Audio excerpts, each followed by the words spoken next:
I repeat, to kindly start up on arrival of His Holiness, the Dalai Lama, and keep standing till His Holiness is seated.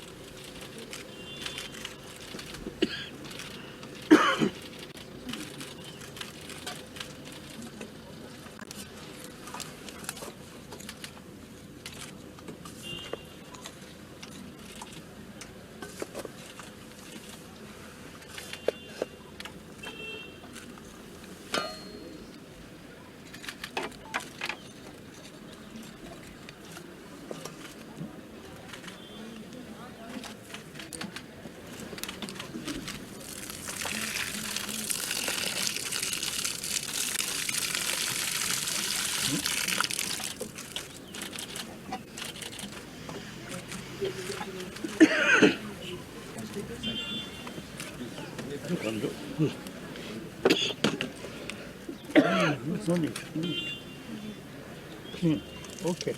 Om.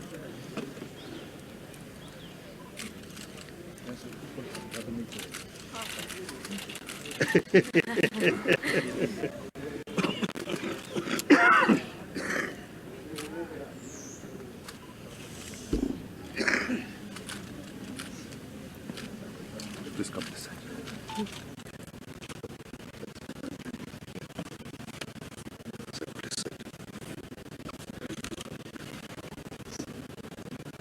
Please arise on account of His Holiness. इसमें कम चलना कम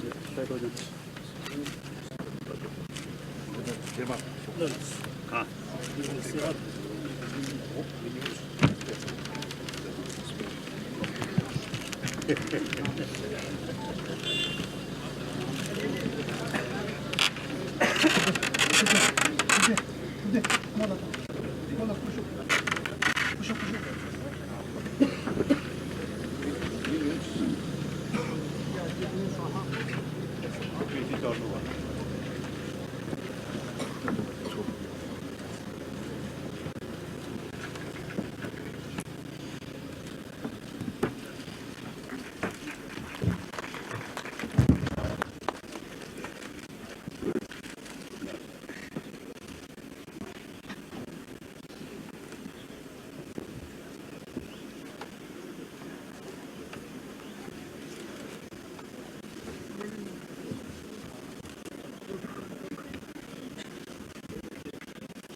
Sir.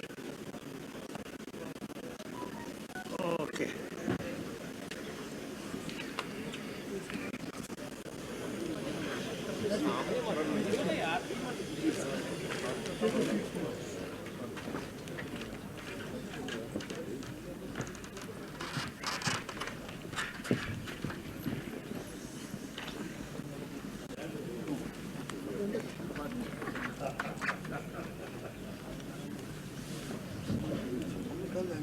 Side करेंगे शुरू से ही Namaskar. Good morning, Swagatam. The mind is everything. What you think is what you become. A famous saying by Gautam Buddha. We are honored and humbled to be the audience to His Holiness, the 14th spiritual guru, the Dalai Lama.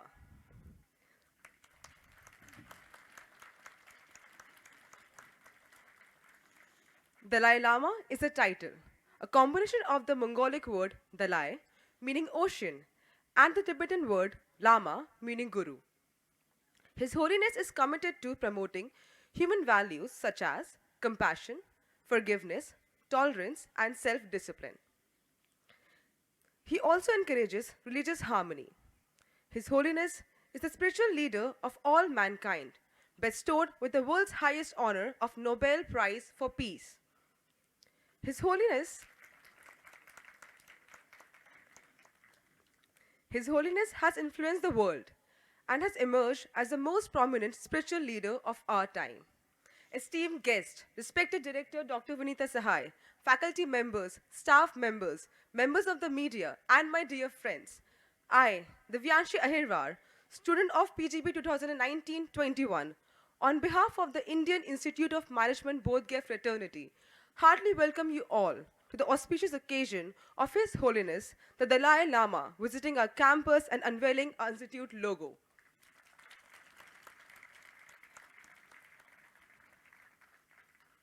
Now, I request our Madam Director, Dr. Vinita Sahai, to felicitate His Holiness on behalf of the IM Bodhgaya fraternity.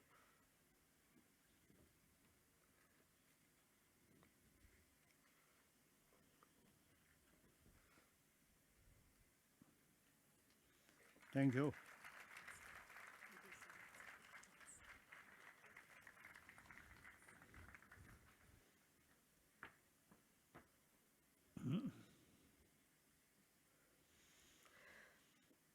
The souvenir titled Stupa and Glow has been published to commemorate this auspicious occasion.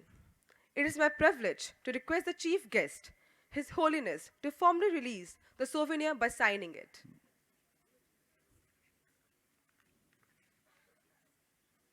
Ah.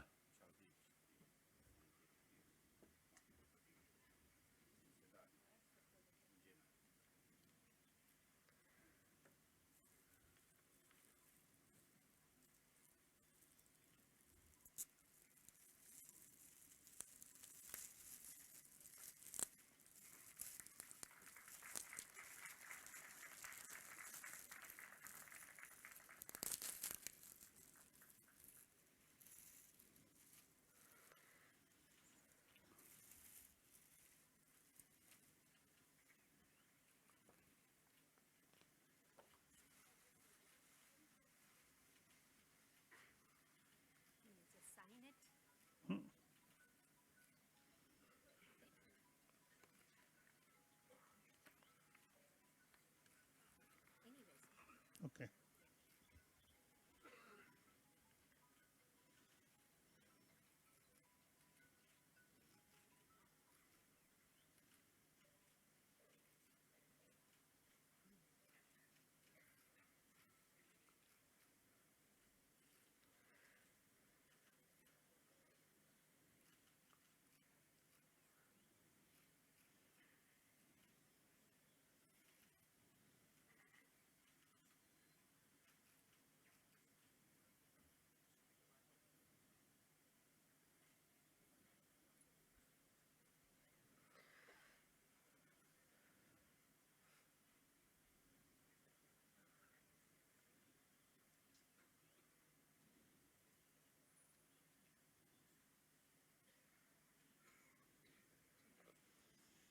I wrote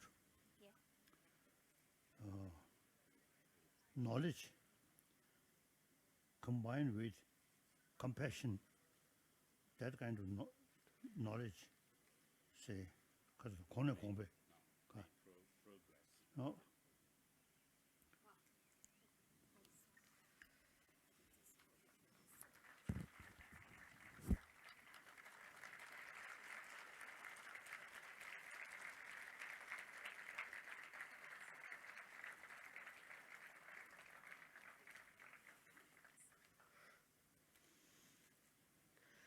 Thank you, His Holiness and Madam Director.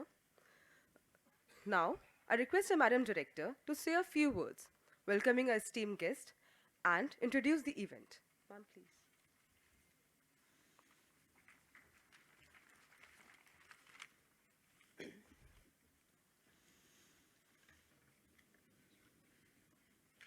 Good morning and a very warm welcome to our very, very special guest for the morning, His Holiness Dalai Lama.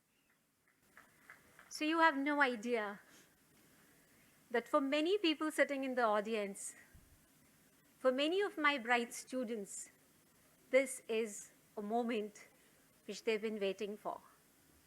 This is a moment of dream come true for many of them. So, on behalf of the entire IM Bodhgaya fraternity, we welcome you and we thank you from bottom of our heart to be amongst us, to bless us. Thank you so much, sir. I also welcome all my dignitaries, all my faculty colleagues, staff members, and last but not the least, my dear students. This has been one of a momentous occasion for a young, fledgling school like ours. Though in 2015 is when we took birth, as usual, started by Ministry of Human Resource Development in the land of Bihar. As a campus, we've been waiting for this moment. Why this moment is very, very special for us? I'm a marketing professor. I know that there are 20 IMs, and each one of them have a very distinctive identity of their own. As a school, from the moment that we got to know that we are going to be in this land of enlightenment, we always knew that what is going to be our, in marketing terms, positioning. Positioning which is so pertinent, positioning which is hour of the need, positioning which is the need of the chaotic world. What he just wrote, that education along with values and compassion. So you have no idea, you have already given us another dictum to live by. Something which is so valuable, something which is so precious, and something which we always wanted to be our dictum. Yes, it's also my privilege to share some details about this very special guest, which of course needs no introduction, and words would never be suffice or would never do any justice to his stature. We all know him as a man of peace, as a man of compassion. In 1989, yes, he was also awarded the Nobel Peace Prize. He also became the first Nobel laureate to be recognized for his concern for global environmental problems. He has traveled to more than 67 countries, spanning 6 continents, has received more than 150 awards, honorary doctorates, prizes, in recognition for his message for peace, non-violence, interreligious understanding, universal responsibility, and compassion. All the words which sound like music to the ears of today's humanity. He's also authored and co-authored more than 110 books. We once again take it our privilege for each one of IIM Bodh Gaya participants sitting here to welcome you on our campus, sir. At a time when the whole world is poised, India is going to become a 5 trillion economy, as what we keep hearing. We are going to be a major participant in the world economy. And we at IIM Bodh Gaya, we are trying to shape up as a formidable contributor to the managerial talents in that direction. I keep saying, again as a marketing professor, we are young, we are not yet there, so we try harder. So as a new campus, we're really trying to contribute to this managerial talent pool which India would need to steer its growth in the new generation. As we say, that though we are young, but we've been able to attract the best of the talent in form of bright, young, promising students, as well as brightest faculty and staff members that we can be very proud of. Our goal is to use education as a tool to change the world and to have the positive impact on the society and for the sustainable progress. We always take pride that we are in the land of Nalanda. Nalanda, where from scholars from all over the world came and worked relentlessly for the attainment and dissemination of knowledge. Recently, we had some of the TechWeb participants and CBSE principal participants, and we wanted to inspire them. And all that was needed from our side was to take them to the site of Nalanda. This place itself, this geography itself has such a rich legacy in history. And of course, this at IIM Bodh Gaya gives us a very onerous responsibility to live up to this knowledge tradition. We are fortunate to be set up in the soil where knowledge is a tradition. Constant quest for the unknown is the essential drive or strive.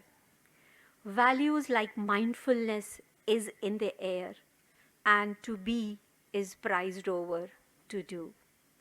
With such rich values, which again, we keep saying is the need of the hour in today's chaotic world, we are very confident that we'll make a significant contribution in creating a pool of compassionate leaders.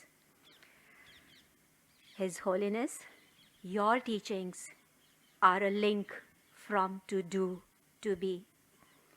His Holiness, you are working relentlessly towards encouraging people to be happy.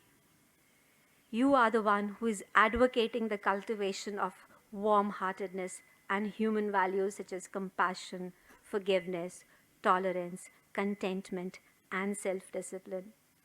You are the one we know that is committed to talking about importance of such values and sharing them with everyone whom you meet.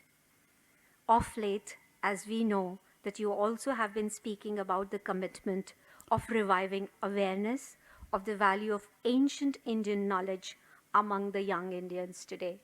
We know that you're very selective in terms of investing your time, and we are really feeling privileged that you took out time to spend time with the young minds of India, the brightest and the best that the India has to offer.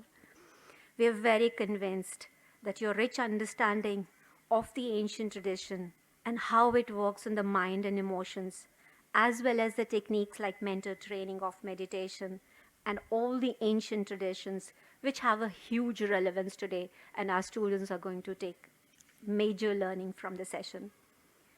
Besides that, today is again also a very momentous occasion in the journey of I Am Bodh Gaya. And with the blessings of His Holiness and with His holy hands, we're going to unveil our logo. Creating a logo is one of the defining moments in the life of an institution. Logo, which is not just the visual identity of any institution, but it is also something very unique which is designed for high visual appeal, exquisite graphical simplicity, and fitting compatibility in the communication environment of today's age. Today is the momentous day when we are going to unveil our logo. National Institute of Design, NID, has done a formidable job in creating such a logo. They've been careful to see that it not just inspires the thoughts and imaginations of the immediate users, but also occupies the spaces of environment, displaying the quality of visual culture which has to prevail around us. The logo which we have is stupa. Stupa, which is reminiscence of presence. Stupa, which represents an enlightened mind, the Buddha. It is a symbolic of material body, subtle and vibrant inner space. The waves depict the reverberations, radiance, growth, unity, and harmony.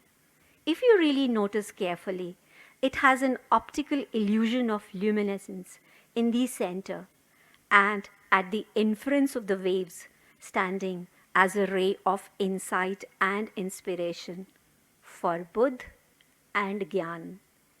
The motto is Sabbe Bhadrani Parsantu, सभी मंगलमय घटनाओं के साक्षी हों. Let all be the witness of all good happenings. The motto is in Pali language. It is taken from the Dhammavani Sangrah of Sri Goenka that has verses in the Pali with Hindi translation and is based on the Tripitaka that constitutes the body of the classical text of Theravada Buddhism. The complete Pali verse from the Dhammavani Sangrah goes like this.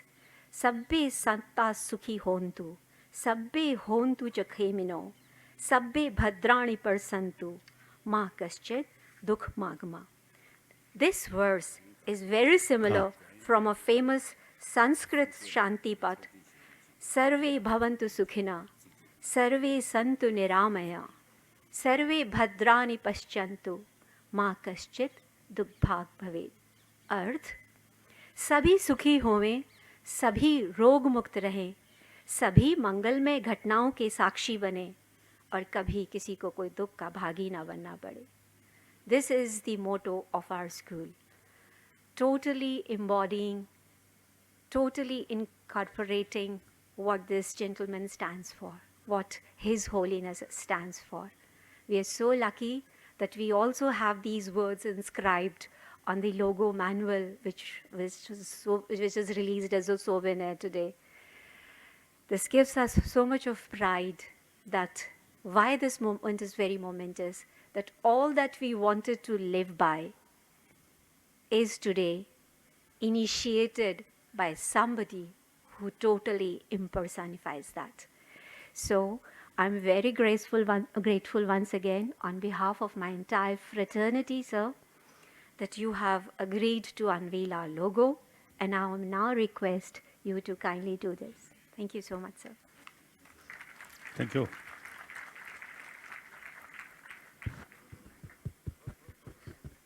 Okay. Hello. Okay.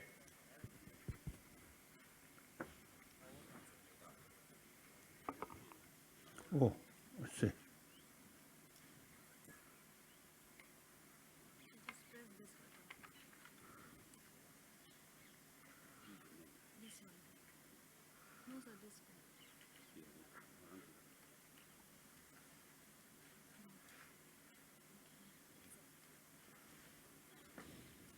Really? Huh? IIM Bodh Gaya, situated in the eastern part of India, is recognized as a key Buddhist destination, is home to a UNESCO World Heritage Site, and other temples and monasteries.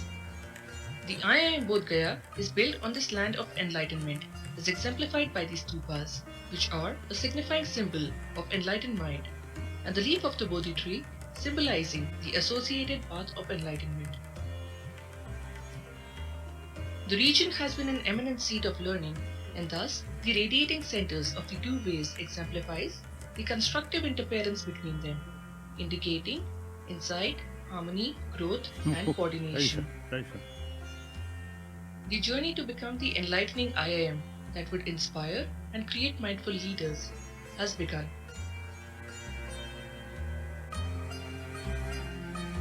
That's good.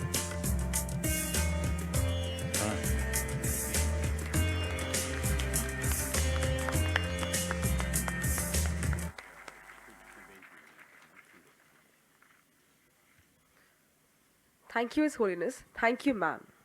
Now, I request our faculty members to kindly join us on the stage for photographs.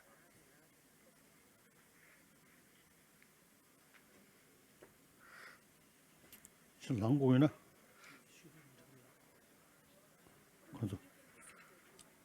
I think I want to stand. Hmm?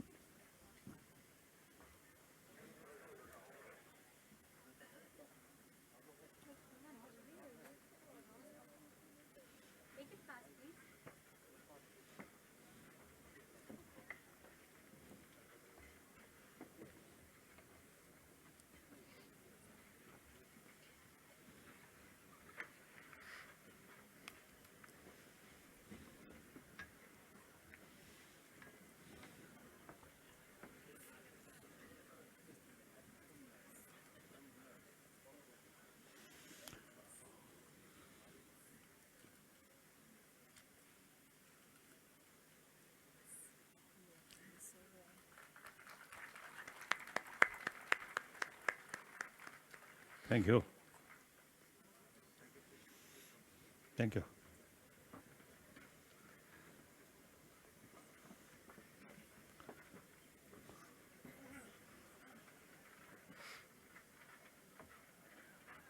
But Thank you so much. It brings us great pleasure that our logo has been unveiled on this auspicious day by His Holiness in the holy place of Buddha's enlightenment. Now, I request His Holiness to illuminate us on the relevance of ancient Indian thought. yes.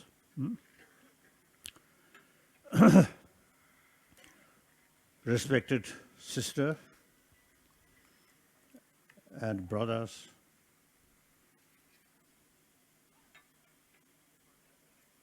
I'm very happy to be here, have opportunity to talk or share some of my sort of ideas or feeling on the basis of my own experience. Now, firstly, we are human beings. Like any other sentient being, want happiness, do not want suffering. Yet, 7 billion human beings on this planet, lot of sort of problem, essentially our own creation. It is quite sad. We do not want suffering. We want happy life. Yet, due to short-sighted and self-centered and narrow-minded, there's a lot of problem, essentially our own creation. However, basic human nature, according to scientists, we are social animal. Therefore, you see, certain kind of sort of what's the concern for their own community as a social animal. So one individual's future depends on the community. So now in modern time, due to technology, information, and due to these sort of factors, whole world and economy, global economy, whole world like one human community. So now, since many problems which our own creation on the basis of too much sort of emphasis, we and they, in spite same part of same human community. So now, in order to reduce these human-created problems, including war, the thousands of different species of mammals, birds, they never, also they develop war. Only human being. Organized violence. Only all human beings' creation in the history also. A lot of war in human history, not other animal. So now still we are 21st century. Now we're still carrying the sort of thinking or because of the, I think, mentality or thinking in previous centuries. There's too much emphasis we and they, and use a lot of weapons and killing. Now we are 21st century. We should not repeat the 20th century's too many violence. First World War, Second World War, and Vietnam War, and many civil war. Now even today, now in Arab area, very serious sort of situation. All these our own creation. One way, everyone, including these soldiers, they also love their own life. They want happy life. But, you see, under order, they carry the weapon, and the very sort of, the purpose of a weapon is killing.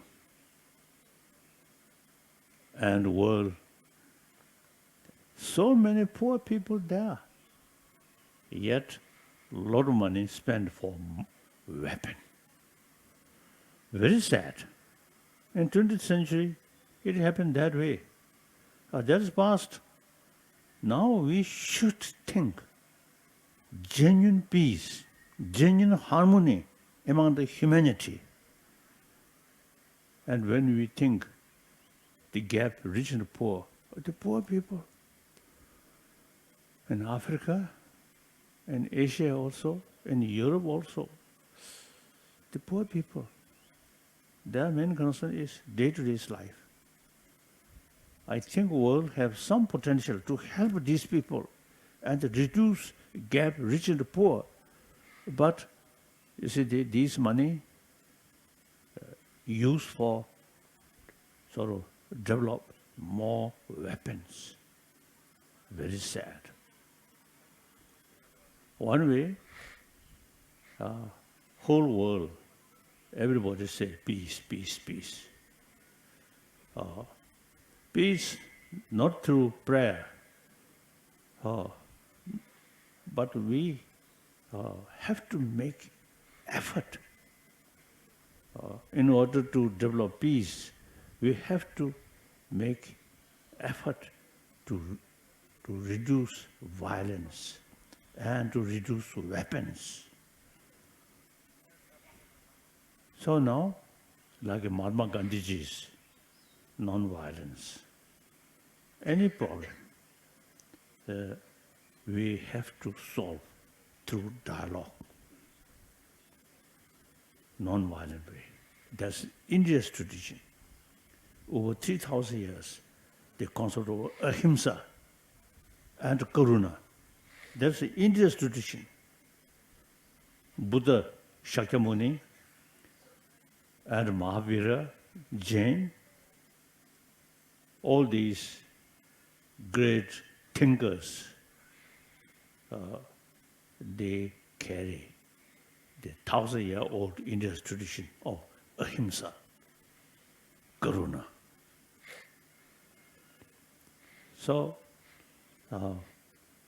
today's world, I think India's tradition, ahimsa, karuna, is really very relevant to today's world. So, in order to show world, like previous century, 20th century, Mahatma Gandhi show world non-violent struggle. So in South Africa and many countries, many people follow the later American Kasa, Martin Luther King, totally dedicated Mahatma Gandhi's path. So therefore, now India's 1,000-year-old tradition very much based on ahimsa, karuna. That now world need that. In order to offer or some contribution for world, firstly, within India, you should revive this ancient Indian tradition, Indian thought, ahimsa, karuna. So these, so India, I feel, I always sort of expressing, India is the only nation who can combine the modern education, which oriented about material value, and plus the ancient Indian knowledge, how to develop peace of mind. So therefore, within India should revive this ancient Indian knowledge, how to bring peace of mind, and how to tackle anger, frustration. So more compassionate mind here, your way of life carry more honest, truthful. that brings self-confidence, that increase inner strength, like Mahatma Gandhi ji.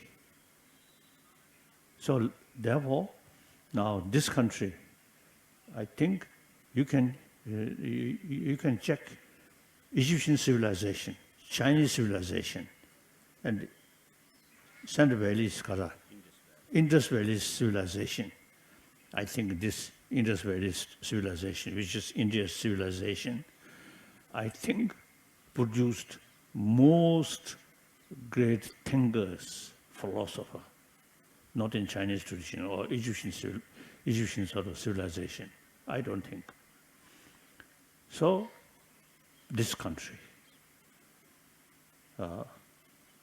over 3,000 years now, produced a lot of great thinkers, and India still keep, or the influence of ahimsa still there. As a result, this now most populated democratic country, very peaceful, and religious harmony there, because ahimsa.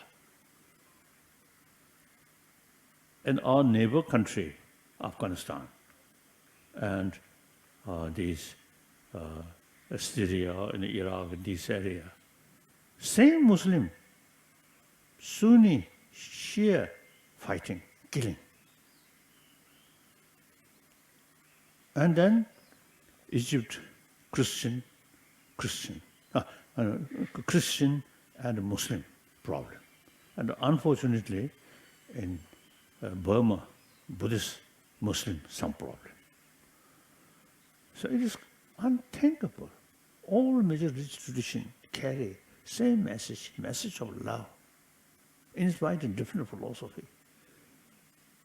People who suppose follow practice of loving kindness and fighting each other, killing each other. Unthinkable.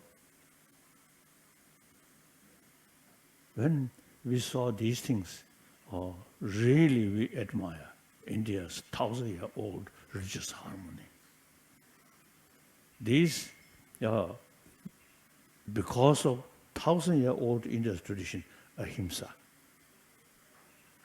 So intellectual level, debate, criticism, but physical level, very peaceful. Within Nalendra's, also the Buddhist scholars, so a lot of sort of argument, a lot of criticism each other, but very peaceful. So now India is the living example.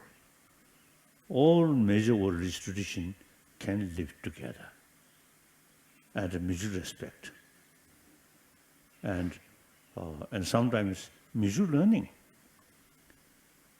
That's India's also 1,000-year-old concept of ahimsa that creates that kind of religious harmony. And politically also, it's a democratic country. During election, a little bit heated discussions or criticism sometimes happen, but very peaceful. Okay. So India's 1,000-year-old tradition, ahimsa, karuna, and also this country, over 3,000 years, concept of shamatha, single-pointed meditation, and the concept of vipassana, analytical meditation, already developed in this country. So India truly, I think, produced many, many great thinkers. So India's 1,000-year-old tradition, ahimsa and karuna, now world need. So firstly, within the country,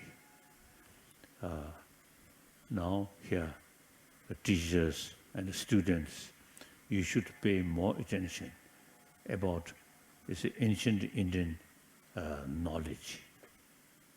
The ahimsa, not just a slogan, but inside karuna. Karuna carried ahimsa. So karuna not through prayer, but training. So in that respect, as you mentioned, the Nalanda tradition, Sanskrit tradition, Buddha himself,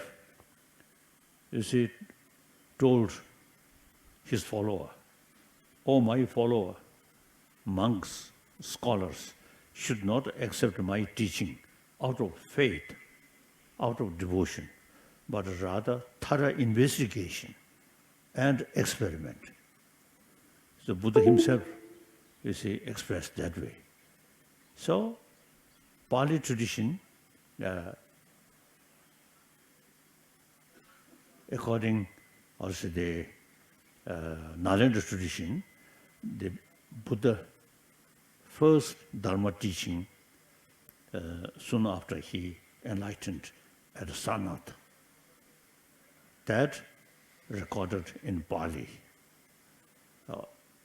Now Sri Lanka, Burma, Thailand, Cambodia, Laos, now these countries seriously practice, follow these Buddha's teaching. The monkhood, wonderful. Now, second Dharma teaching Buddha give at Rajgiri. Now, mainly in Sanskrit. So we say a Paramita Sutra he taught at Rajgiri. Marve, Rajgiri. No?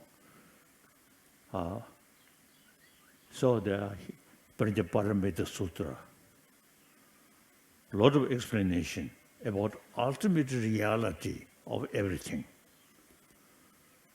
So that the Nalanda institution, as an academic institution, now they carry the particular Buddha Dharma in general, particularly the Sanskrit tradition. That very much utilize our brain, analyze. So one of my Indian friend, Raja Ramana, late Raja Ramana, he told me once, quantum physics in Europe, something new. In this country, over 2,500 years already developed quantum physics. It's very true. So now these days, now over 40 years, I have a serious discussion with modern scientists, including quantum physicists. So I want to share one of my secrets, that is when the quantum physicists, they explain about quantum physics, and I humbly listen. But inside my mind, I feel I know better. Because we 20, 30 years study that. And not only study intellectual level, meditate in daily. So the quantum physicists, they say that nothing objective, nothing exists objectively, ultimately related with observer. Then modern quantum physicists, if we raise the question, where is observer? No answer. In this country, you see, thoroughly investigate where is self, where is I. So now here, you see the differences, Atma concept, Anatma theory, different sort of theories, because they investigate where is self, where is I. So now, like the, as I mentioned earlier, so quantum physics, as Raja Ramana says, it is very true. So therefore, then psychology. many psychologists, scientists, you see, when we explain about these things, they show eagerness to learn from ancient Indian psychology. So sometimes little bit sort of exaggeration, expressing, as far as the psychology is concerned, Western psychologist knowledge, compare Indian psychology, their psychology sort of level is a kindergarten level. Indian psychology, highly developed. So now more and more psychologists from West is really showing as a result of more discussion like that. And then quantum physics, as already I mentioned. And then logic, or the Nalanda tradition, which is especially, you see, sort of emphasis, importance of logical approach. Even Buddha's own word, we never say yes, yes, no, why. We raise question and investigate. Then Buddha's teaching, some Buddha's teaching, when he investigate, further sort of clear about his teaching through reasoning, then we accept that. But some Buddha's teaching, according particular audience, you see some his sort of teaching, little bit sort of, also they, not very, when we thoroughly investigate some contradiction, so we reject even Buddha's own word. Like Nalendra's, the top scholar, like Nagarjuna and Aryadeva, Buddhapalita, and Dharmakirti, Chandrakirti. Now these people investigate Buddha's own teaching. When they find some through reasoning, investigate some sort of contradiction, then we reject Buddha's own word. So we, according now Nalanda tradition, we say Buddha's teaching, some Buddha's teaching literally can accept, some Buddha's teaching literally we cannot accept. That's quite unique. So that shows we emphasis reasoning, investigation. So Nalanda Master, many Nalanda Master, they emphasis reasoning,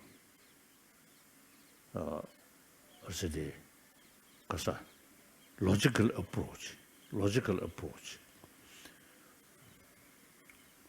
So since 8th century, the Tibetan emperor, Tibetan king, Chisung Dezen, now he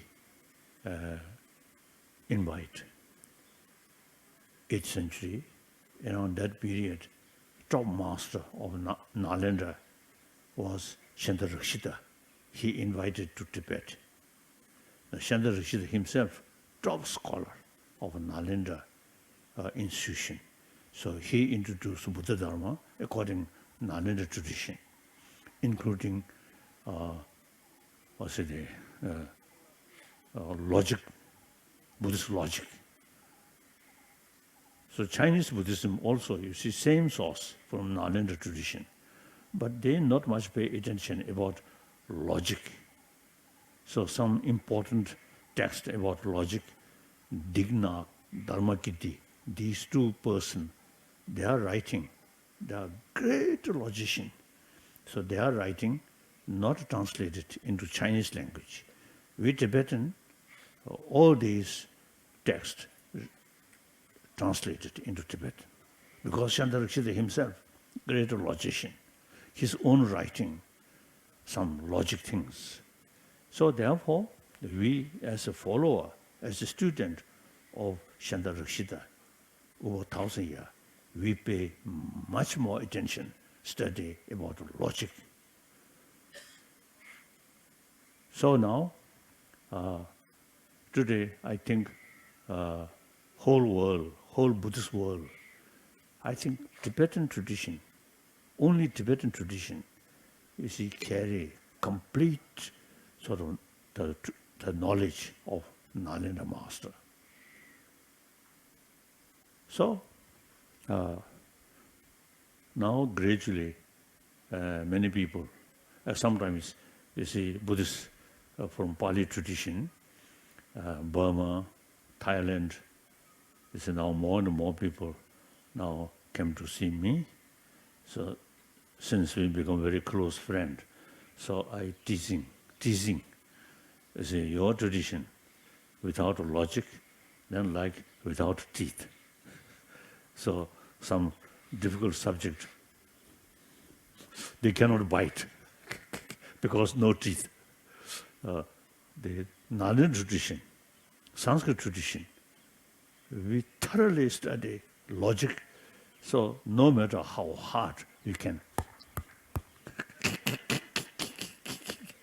So the logic, very important. So usually you see we traditionally in Tibetan monastic institution, the Madhyamika philosophy, one. Then the whole sort of Buddhist, also the concept how to develop from this level up to Buddha's level, the Kasa Prajins, Abhisamaya Alankara, that book we study, one very important. Then Omajuko Kasa, Madhyamika Avatara, plus Madhyamika Mulakarika, Nagarjuna, these. And then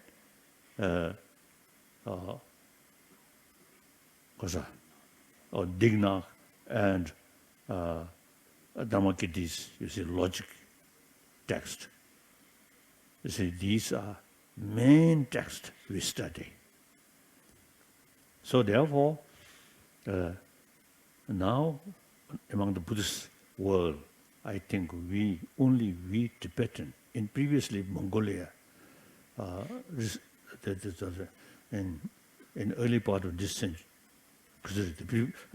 the previous century, a lot of sort of damage in Mongolia, but we, since Chinese communist is in control, and they hardliner, narrow-minded, they really put a lot of restriction, study these things.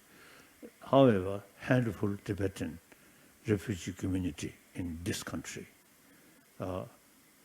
Now, recently I visited, over 10,000 monk students, they still carry this knowledge through rigorous study, at least 20 years study.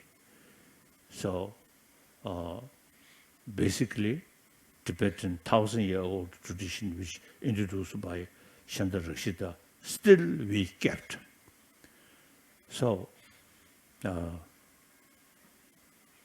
so the Nalanda tradition,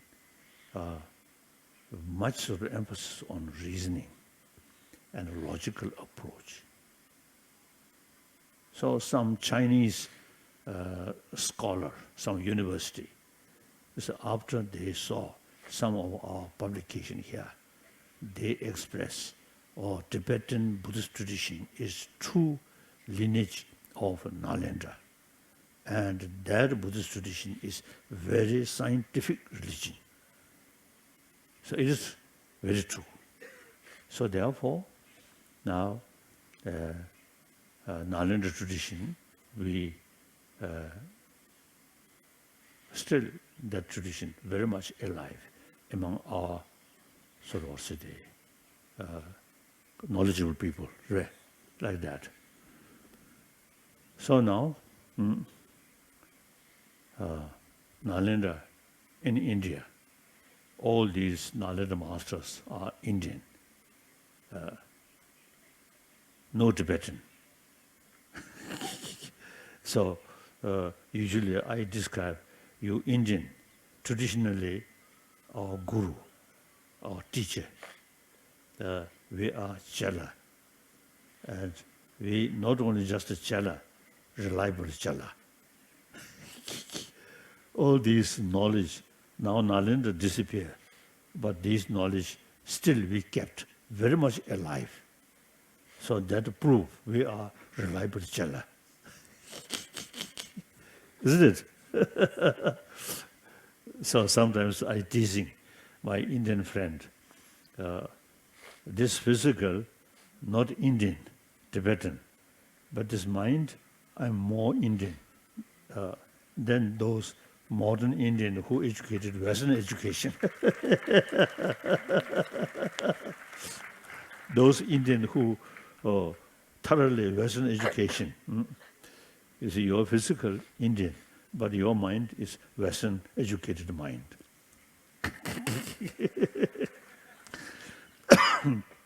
So now you should pay more attention this ancient Indian knowledge. As I mentioned earlier, only this country can combine modern education, which exists in this country very well, and the technology, science, all these material things, very important. But look, Western country, materially highly developed, but as far as inner peace is concerned, much lacking, too much emotion. So therefore, for that, ancient Indian knowledge, how to keep peace of mind, so that firstly revive in this country, then India can show rest of the world, beside the material development, but inner, sort of also the inner development, or inner world, inner peace. So I feel India can contribute for world peace effectively, training our mind, propagate concept of ahimsa, karuna.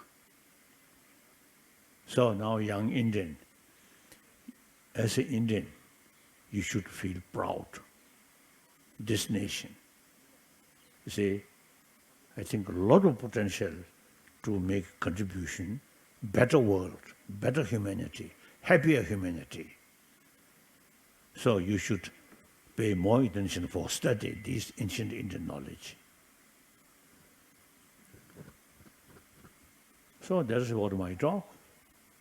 Then some questions now.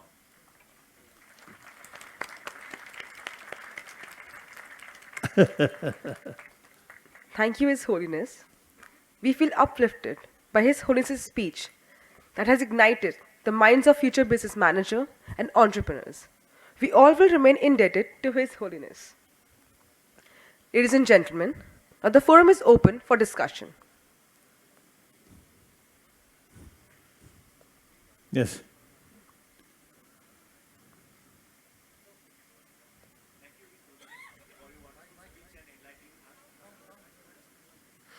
Sound not work.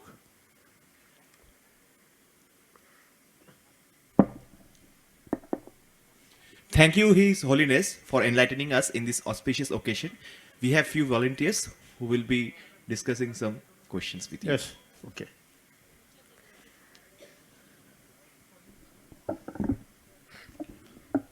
A very good morning to His Holiness. So I must say this is a pleasure to be in your presence and be blessed with your teachings. So I want to ask that in all the religions, a special place has been given to dhyan, that is meditation. And in this fast-paced and competitive world, how can one achieve long-lasting peace and remain calm? Shamatha, single-pointed meditation, is just, or say they channelize the strength of our mind. Usually, you see, our main mind, chit, usually we call sixth mind.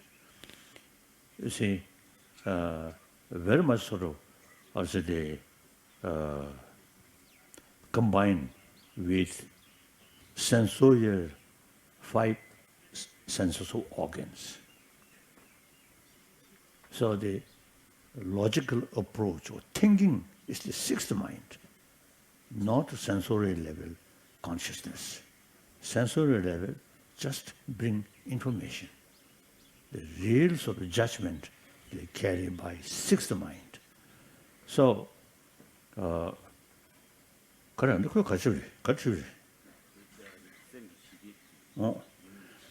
so now, for example, anger, frustration, fear, all these are part of chit, or sixth mind, not sensorial. So materialistic world, mind, they do not, as I mentioned earlier, they do not, so, their knowledge is very limited about mind. In beginning of, till 20th century, the scientists, they simply consider there is no mind except brain.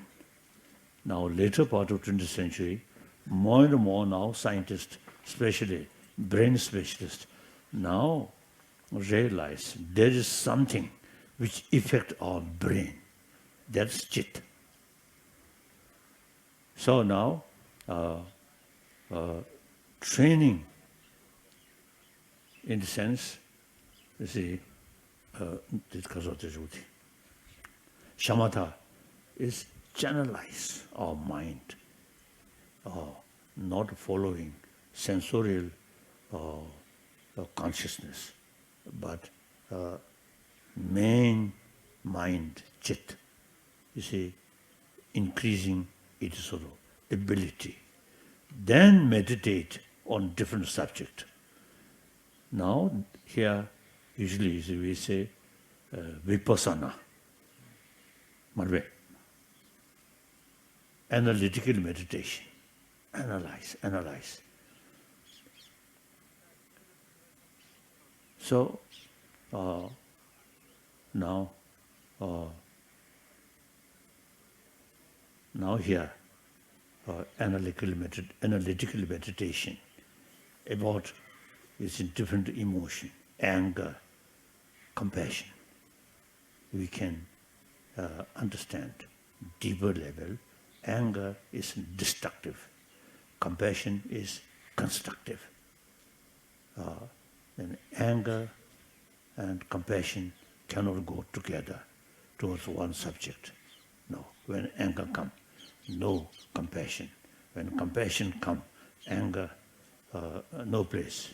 So, you see, the practice of Dharma really means analyze these things, then put more emphasis about compassion, then automatically anger reduces. Now here, the modern scientists, some scientists say basic human nature is more compassionate because we are a social animal.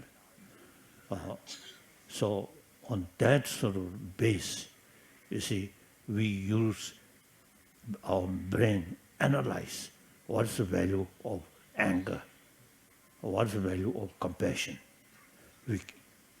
Here, you see, one of the best sort of book about this matter, the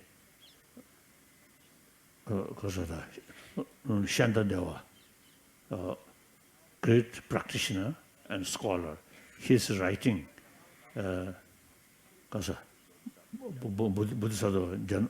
Buddhism, one book, 10 chapters. That 10 chapter, this is 6th chapter.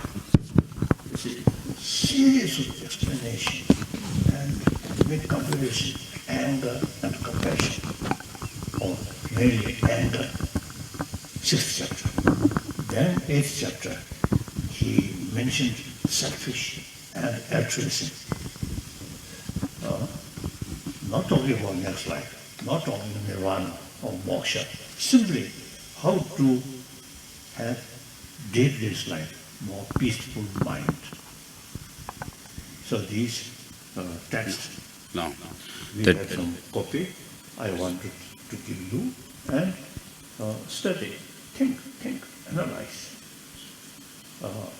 very useful. I myself also, you see, last now over 50 years since I received oral transmission.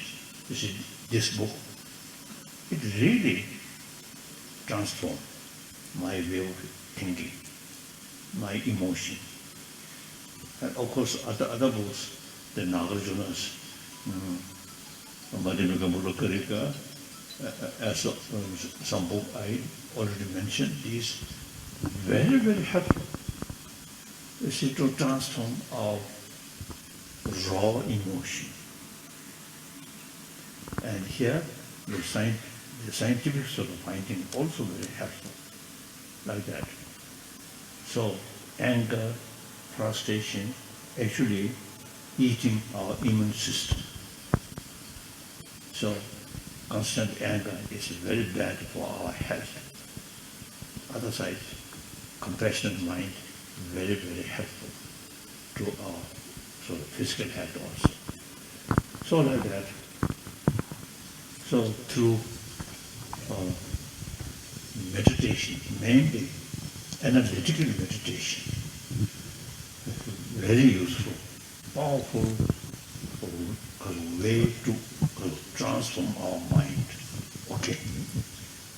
So through prayer, not sufficient. Pray to God. Pray to Buddha. Buddha himself, you see, expressed, I cannot sort of wash his disciples' sort of sin. And nor he cannot remove suffering of his disciple. Nor he transfer his own inner quality to disciple. Only thing is, he explain how to transform our emotion. So he himself is told like that. Good. Thank you. Good morning, His Holiness. I really thank you for coming here to I Am Both Here. Sir, in this world full of expectations, sometimes we could not meet those expectations. Then we have that feeling of guilt, that feeling of regret and frustration. So how to cope up with that feeling, sir? 그래서 Sir, so in this world full of expectations, sometimes we could not meet those expectations. yes, So we have that feeling of guilt, that feeling of frustration. So how to cope up with that feeling? according to Buddha Dharma, since our mind very much sort of influenced by ignorance, so this expectation, some expectation are realistic expectation, some are unrealistic expectation. So now analyze. When you want something, then analyze and try to see, is it that object not only from one angle, three dimensions, or some or four dimension. Analyze, and should look when you also desiring some object, analyze just through emotion, just to look one angle, you cannot see the reality. So mind more calm, neutral, and then analyze. Then you can see the reality fully. Then your approach becomes a realistic approach. So through realistic approach, you can achieve what you want. Many desire unrealistic. So effort, unrealistic effort, always fail to bring what you want, and more regret, frustration, and anger. Okay, so our intelligence is very important to analyze, not faith. Okay. Good morning, His Holiness. My question is, being a part of this universe, it seems so obvious to be able to connect with everyone else in the universe. But forget about any other species. If we can connect with our own kind, it feels like an achievement. So why is this barrier, and how can we transcend this barrier, connect with oneness? 가서. 그리고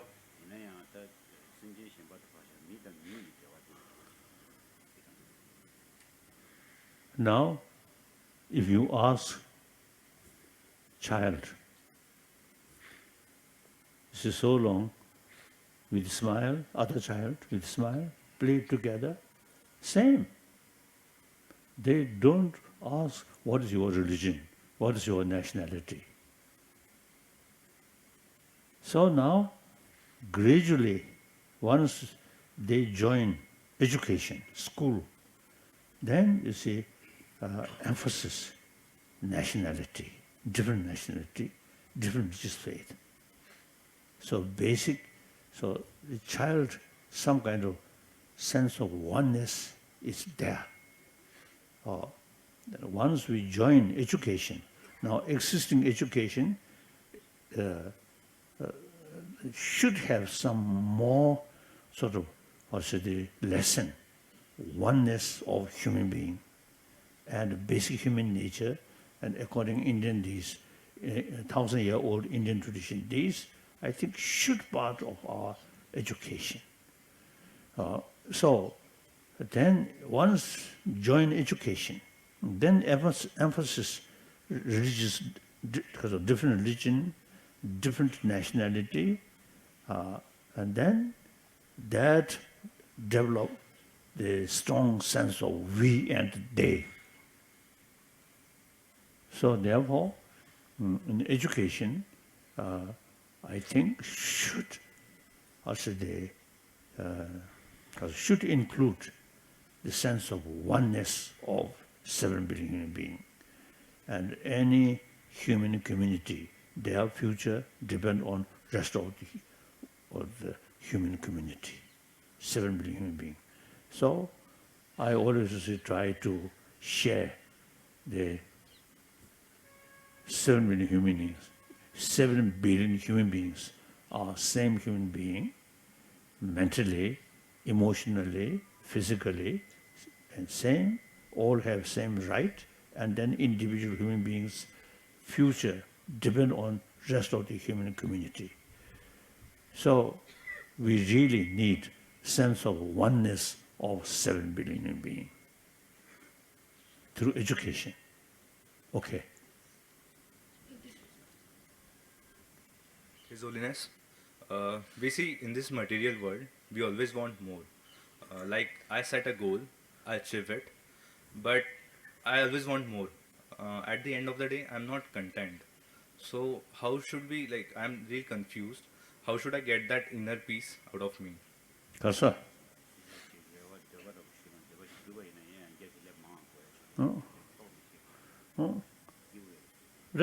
As I already mentioned, you see, our desire, no limit.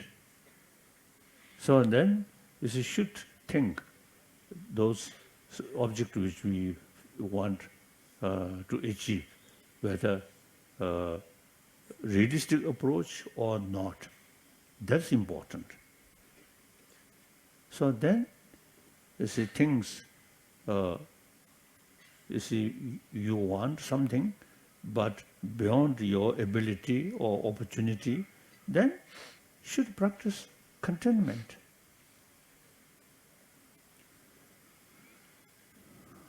So, desire, good.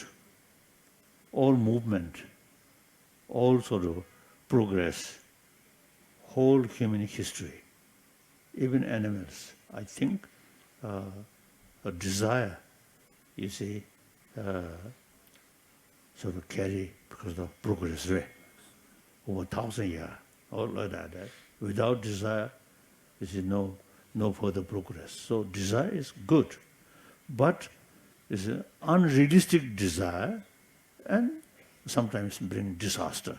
So contentment, and should be realistic. Okay.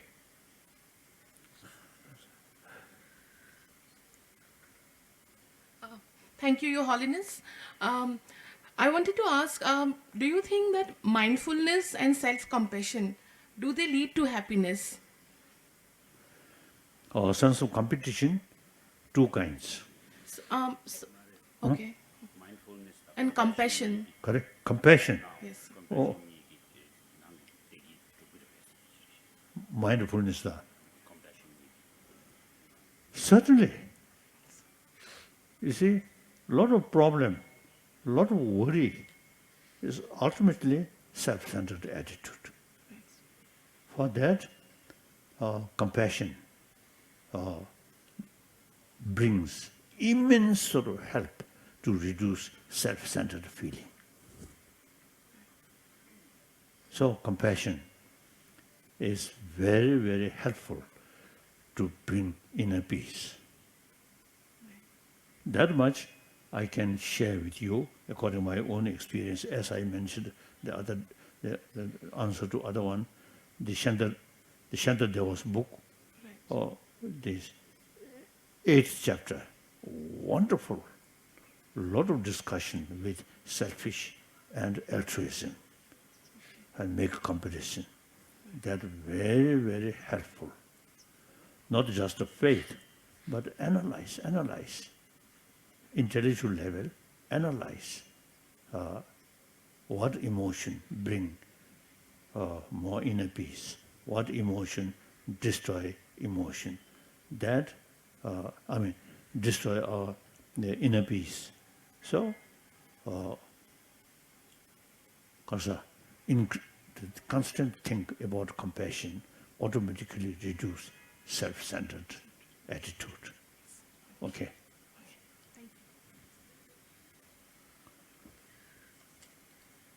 Your Holiness, I feel privileged and fortunate to be in your presence.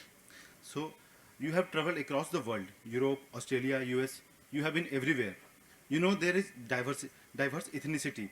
Given that we are son and daughter of one Almighty, there is so much of difference and hatred throughout the human history. So my question is, if you can do one magic, what will be that to ease this difference? I don't think no magic. If you believe God, God also no power of magic.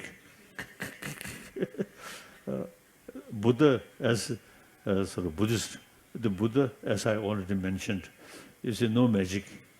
Only teach how to reduce destructive emotion, how to increase constructive emotion. That's Buddha's own way to help us. Otherwise, no magic.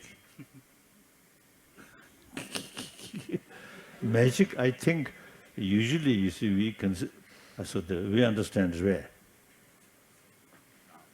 Magic sense, something unusual, something. Then sometimes we call magic. Otherwise, you see, each event due to its own causes and conditions. Without causes and conditions, something, all the certain thing happen. Never. There's a nature law. Cause, effect, cause, effect, cause, effect. The Buddha's first Dharma teaching, or impermanence. So impermanence means everything is due to cause, and cause momentarily changing. So the effect also changing, like that. Okay. Thank you. His Holiness, people often commit mistakes, and we all know that we should learn to forgive and forget. But my question is, how do we forgive ourselves for our own mistakes first? As forgiveness, just you see, too much regret your own mistake. That, in a way, useful, in a way, too extreme. I think any emotion go extreme, not good. So regret, regret, too much regret, and demoralize, and your inner spirit then become weak, not good. So self-confidence is very, very important. Once you feel now you are useless and nothing, then completely demoralize, and you spoil our human life. So regret, some extent, very important. You realize mistake and regret, and you no longer sort of commit future. So that's good. Too much regret, demoralized, not good. Then here, I think the one Buddha's teaching, everybody ultimately, our basic nature of our subtle mind is pure. So that we call Buddha nature, Tathagata Garbha. So that really gives us inner sort of self-confidence, and I can be, because I can achieve Buddhahood. So full of courage, full of self-confidence, very important.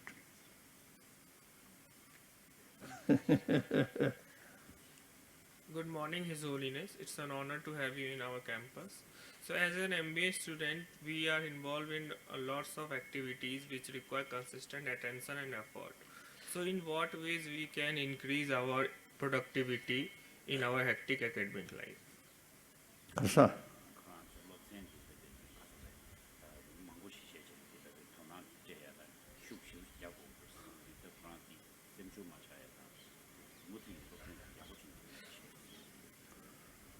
education, very important.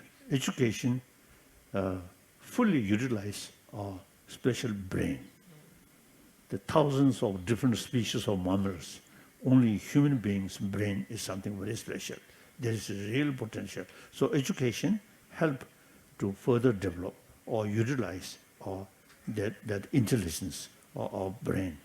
So when I study, I was quite lazy student.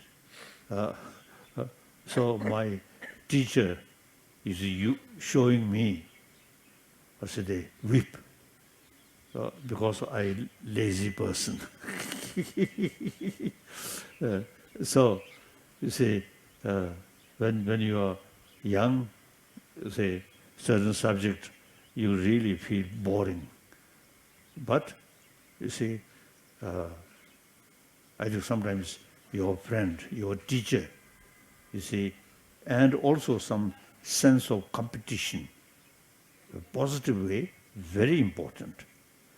I do not want behind. I want to be top. That kind of sense of competition is right. But in order to because of that, reach top and create some problem, that sense of competition is wrong. So yourself want to be top. It's very good.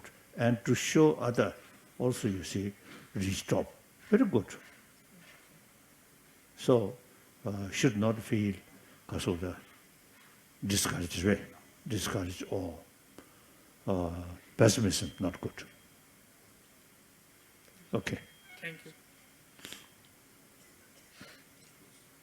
Good morning, His Holiness. I always wonder, I am an economics teacher, and I always wonder how we are always thinking about high GDP growth and all.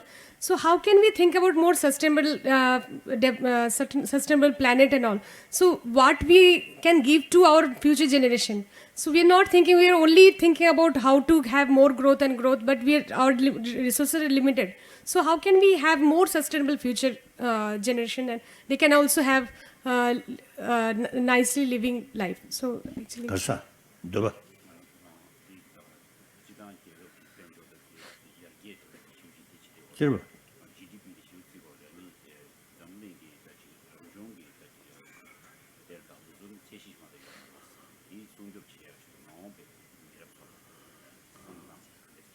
Oh.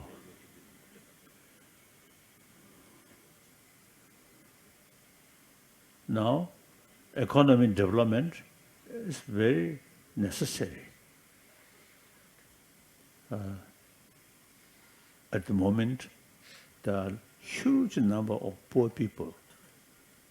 At global level, huge gap, rich and poor, and national level also a gap, rich and poor. So, generally, we still need economic development. In this country also, now we need further economic development. But at the same time, we also, you see, how to say, keep in our mind the taking care about environment. Too much sort of, because of the nature resources, too much exploitation, that very harmful for ecology. So we should keep these. And I usually sit expressing in Tibet, there are many nature resources. So these necessary to exploit, but extremely then very harmful for ecology situation. So now ecology very important. Global warming really very serious matter. So according to some ecologists, scientists, they say the global warming, the next few decades, global warming reach such a sort of extent, the whole world may become desert. So, so economic development without taking notice about ecology is long run not good. So the other day I met Chief Minister. See, he some sort of plan to planting more trees. That's very good. It's very important.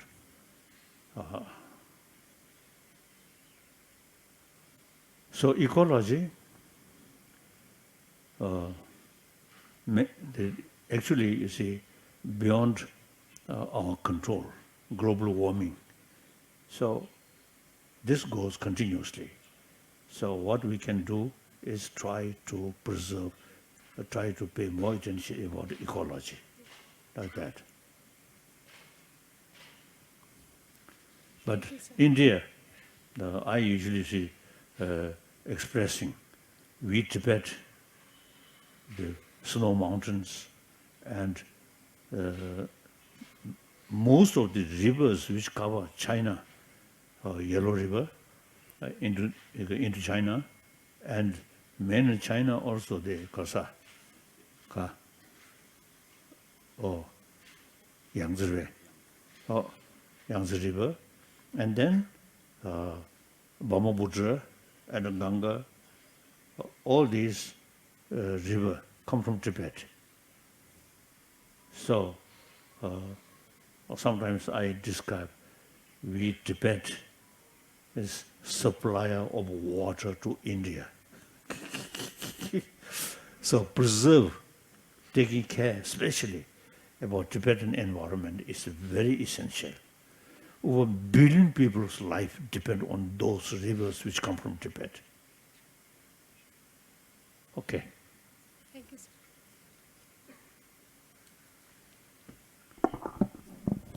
Your Holiness, welcome to our campus, and your presence has definitely made this day memorable for all of us. So, my question revolves around this age of ours. For us, it is always exciting to work on new things, and any new idea seems to be attractive and catchy to us in the beginning. But due to this, we sometimes get deviated from our prior commitments or priorities. So, how can we attain stability and focus towards our pursuit and not get distracted along the way? Kasa.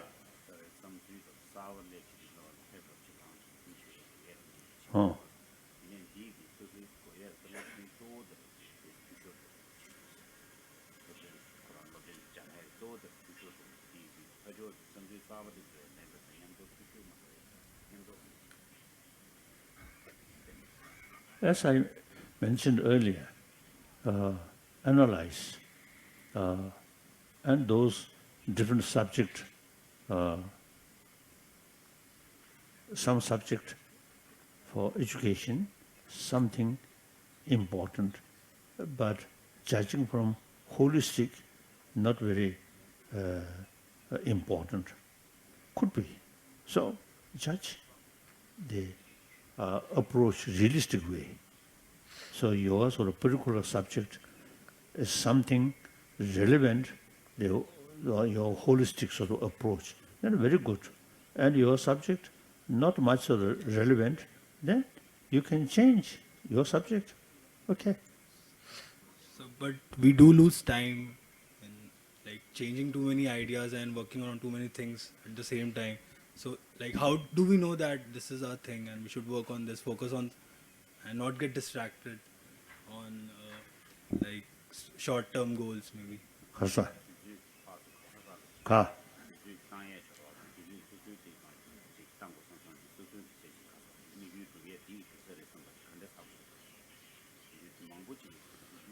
So, as I mentioned earlier, holistic view and analyze, and also ask some of your friends and including your teacher. Then you can take conclusion. Once you have full sort of confidence now, this subject is really, I can study, I can be professor or a specialist in this field, and it can be useful to the society as well as myself. So think and seek some advice from your friend. Okay. Thank you.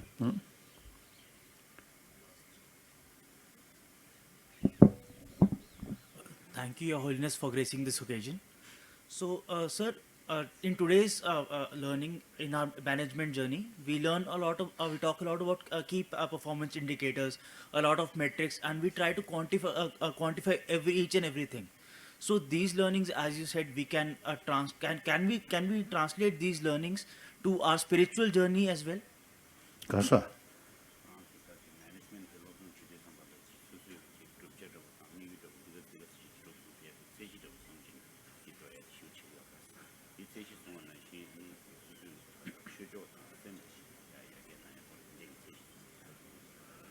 I think knowledge about a material thing, there is limitation. But knowledge as a further development of our mind, no limit. So as I mentioned earlier, our Buddha nature, that's the potential. And utilize human brain fully. And as far as Buddhism is concerned, is analyze about the ultimate reality, shunyata. Shunyata means patita samupanta. Everything depends each other, not exist independently, as quantum physics say. So now some student about quantum physics in some Chinese university, you see, some student they experience kasoda. Nothing exists as appears, as independently exists. Much depends on our observer's sort of view. So that reduce grasping something independent existence objectively. So that helpful to reduce attachment and anger. So that's exactly Nagarjuna stated that. So we usually see any subject which you study and appears something absolute, then that kind of view, wrong view. So you should have more holistic sort of view. 그래 저쪽으로 가래. Hmm? So, further development of mind, no limitation. So this very mind eventually become Buddha's mind, as far as Buddhism is concerned, through training. So not only just one life, limitless lives, eons. So mental level development, no limitation. But we can train, we can develop our mental quality, endless, like that. Okay. Thank you, Holiness. Thank you for enlightening us. Thank you. Your Holiness. So now, young Indian, now you should carry the ancient Indian sort of knowledge, which I think world need. So firstly, within the country should revive, as I mentioned earlier. Then you can show rest of the world how to bring genuine, peaceful world. Okay. Thank you, His Holiness, for such wonderful insights.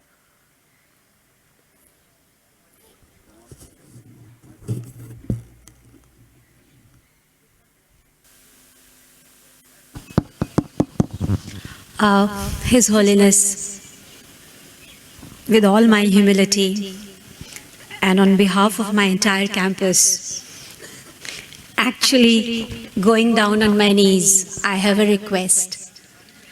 We wish to start mindfulness center on our campus. Going by the vast knowledge available, we feel lost. We feel lost. There is so much of ancient wisdom, tradition available.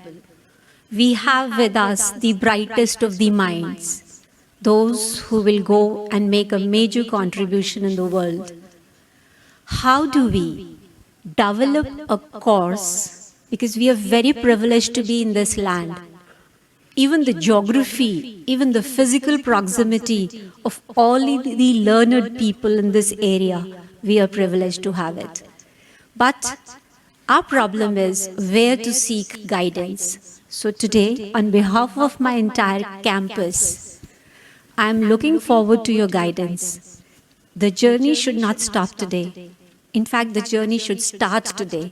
And we seek your guidance, we seek your help in institutionalizing a mindfulness center where what all that you talked about, calming the mind, using the ancient traditions, using the precise ones, because the problem is this youth is very distracted. They are all over. So how do we give very pointed practices, and we need support and help around that.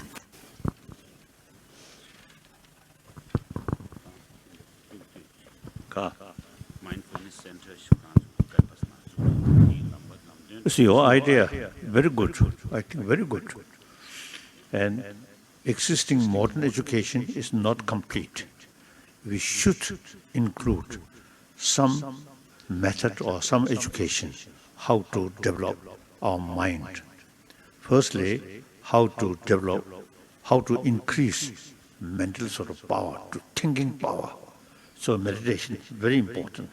So I think in this respect, we can, we can supply Solveda. We can provide some teacher, some Tibetan scholar, you see, who have some knowledge. Certainly, I will try, and some Tibetan scholar, either lay people or monk or nun. Now there are some learned people there, and also who speak Hindi or English. So So certainly, if when you sort of make plan, then certainly I will send some teacher and say, I think 1 year course or a few months, or then eventually, if both sides feel happy, then few years. Okay. Certainly, it is our duty. All our knowledge learned from Indian master. Now, we have the moral responsibility to return this knowledge to modern Indian. Okay, certainly.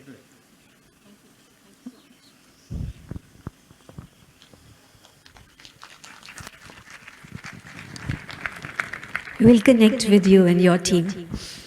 Now, I call upon our PGV chairperson, Professor Sabyasachi Mohapatra, to give a word of thanks. Sir, please.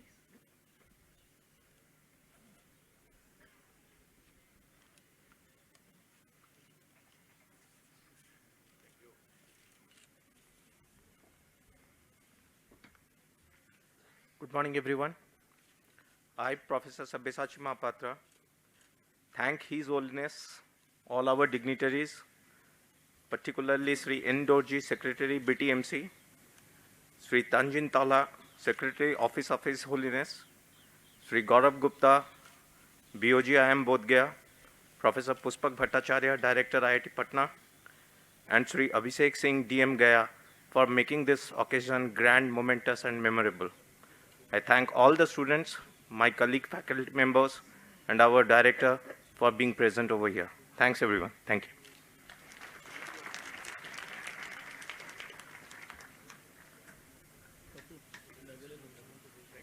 With this, we have reached the end of the event. It is a great fortune that Institute's logo was unveiled by the holy hands of His Holiness. Thank you, His Holiness, for blessing us and enlightening us with immense knowledge and wisdom. Thank you, respected guests, for gracing the occasion with your presence. Thank you all for coming. Have a great day.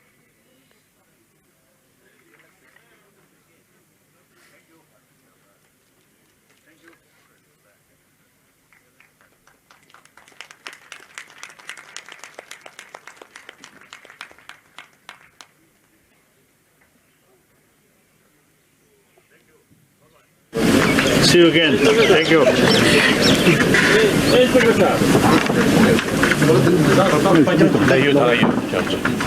यहाँ आप रुकिए।